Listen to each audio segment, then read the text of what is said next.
Selamat malam, nama saya Emrose Ang. Nombor matriksnya 8101, khusus SSF 3383 Ekonomi Politik akan membentangkan tajuk kajian saya iaitu Sejarah Kopi. Pengenalan kepada kopi global. Kopi merupakan salah satu komoditi pertanian yang paling banyak didagangkan di dunia moden. Popularitinya sebagai minuman harian sering menutupi sejarah panjang eksploitasi dan ketidaksamaan. Sejarah kopi berkaitan rapat dengan perdagangan global, kolonial dan imperialisme, sistem perhambaan dan perkembangan kapitalis dunia. Dari perspektif ekonomi politik, kopi mencerminkan bagaimana pasaran global dibentuk oleh kuasa politik dan ekonomi. Asal-usul kopi. Kopi berasal dari Ethiopia dan digunakan oleh komuniti tempatan sejak beberapa abad. Kopi kemudiannya tersebar ke dunia Islam, khususnya di Yaman, yang digunakan dalam aktiviti sosial dan keagamaan dan intelektual. Abad ke-16 dan ke-17, kopi digunakan ke Eropah melalui laluan perdagangan. Permintaan meningkat dalam kalangan masyarakat bandar dan kopi berubah daripada minuman budaya kepada komoditi komersial bernilai tinggi. Kopi dan perdagangan. Permintaan tinggi di Eropah mendorong pengeluaran kopi secara besar-besaran.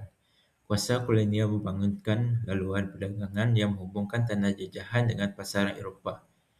Perdagangan kopi tidak berlaku secara bebas, dikawal oleh kuasa kolonial dan perdagangan antarabangsa.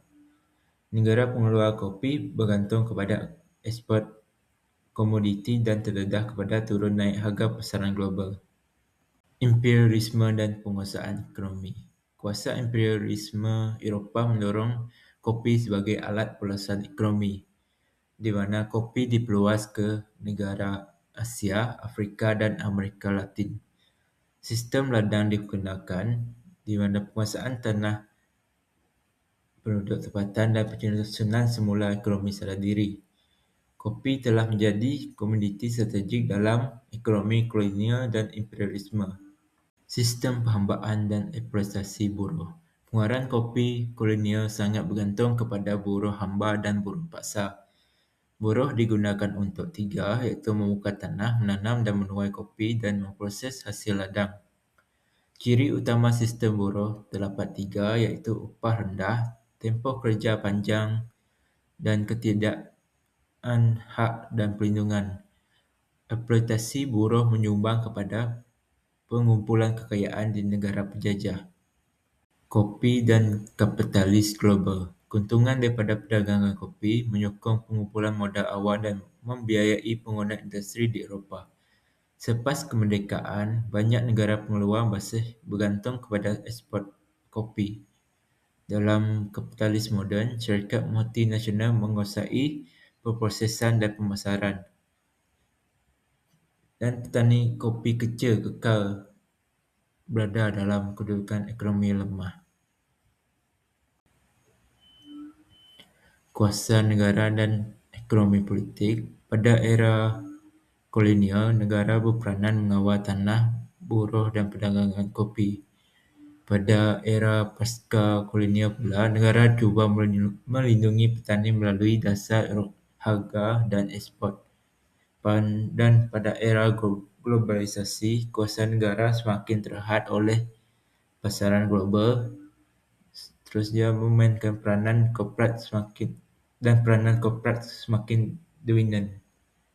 Hubungan ini menunjukkan ketegangan antara negara, pasaran dan kepentingan kapitalis. Dan yang terakhir adalah kesimpulan. Sejarah kopi menunjukkan bagaimana komuniti membentuk struktur ekonomi global. Warisan kolonial masih jelas dalam industri kopi pada hari ini, di mana ketidakseimbangan perdagangan, kemiskinan petani, dominasi pasaran oleh Global North, masalah kontemporari industri kopi tidak boleh dipisahkan daripada sejarahnya, dan pendekatan ekonomi politik sangat penting untuk memahami dan menangani ketidaksamaan global.